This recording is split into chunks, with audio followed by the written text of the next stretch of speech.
Here we have a side-by-side view of Unity Cloud on the left and Plastic on the right with the same repository open. Now, in order to be able to set the permissions for version control, we have to go to the DevOps section. And here we have to make sure that we select the correct organization. So this organization must correspond to this one up here in Plastic. In our case, this is already the right organization, so we can go under Seeds, where we will find Cindy again. Now, in order to set her permissions, we can choose Edit User. And now here we find the permission section. And this is where the terminology starts to diverge between Unity Cloud and Plastic. Because the first entry that you can see here is organization permissions, and we cannot find that on Plastic side. Now, if you really think about it, this even makes some sense because Plastic was not only meant to be used by Unity, it's a general version control system, which can be used for all sorts of projects. So the naming on Plastic side is sort of more general, which in this case means it's just called repository server permissions. So we are setting the permissions of whatever repository server we use. And Unity decided that you basically manage your cloud server through an organization. So it sort of makes sense that it's called organization permissions, but whether we like it or not, we have to accept that organization permissions on the cloud side mean repository server permissions in Plastic. So with that knowledge, what we would expect is that whenever we set something on the cloud side, it should be somehow reflected on Plastic side. So let's go and add a couple of permissions for Cindy. Let's just take the first three here. We don't care which ones those are. And we click on Save. And now when we go to Plastic under repository server permissions and choose Cindy, we can see those first three permissions are also reflected here. Now, the next little difference is that in Plastic, we have those two columns for allowed and denied, which we don't have on Unity side. We will talk about that in a second. For now, let's just also prove that the other thing also works when we change the permissions here. For example, we say we want to allow, I don't know, make label, make repository, and make child branch. And we click OK. Now when we refresh on the cloud side, you can see the same three permissions are set as well.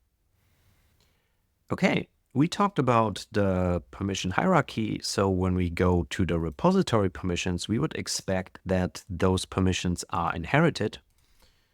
And when I search for the permissions repository, we can see that this is actually the case. It's just that one of those three permissions does not exist on a repository level, so we only have two of them set. So what repository permissions are on the cloud side in Plastic are just called permissions because we already have a repository chosen, so it's just the permissions on this repository. And when we go to test user Cindy, again, we can find the same two permissions inherited from our settings before. Okay, now those are the basics. Generally, you can play around with those permissions however you like and just see what will happen. There are, however, a few things that you should be aware of. For example, when I go to organization permissions and I remove all permissions from Cindy, this also means that for the whole organization, we remove the view and the read permissions. Now, the consequence when we look at Cindy's machine on Plastic is that she cannot see any repository in this view here, which might even seem like an error if you don't know that there are no permissions set. And now let's just see the opposite. When we give her read and view permissions on the top level, so on the organization level, she will be able to see all the repositories of that organization. We saw how we can let Cindy see all the repositories or none at all.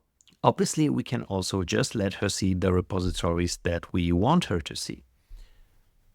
For that, we can remove the permissions to read and view repositories on the top level, which will by default not let her see any repository.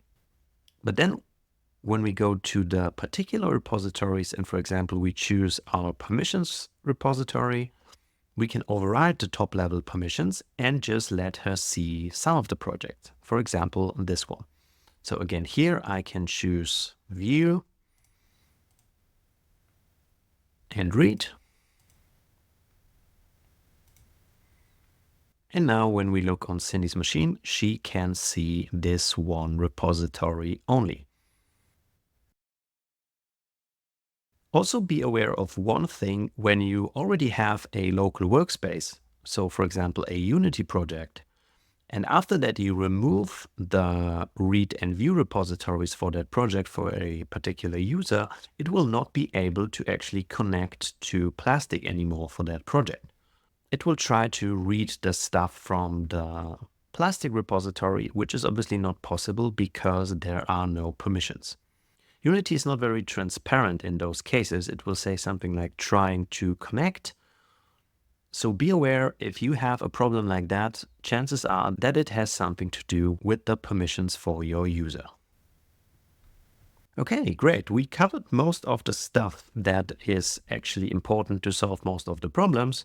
But there is one thing that I promised you, which is some of you might have asked the question, why is it enough on Unity side to just have a checkbox for the permissions, but on Plastic side, we have two columns, allowed and denied.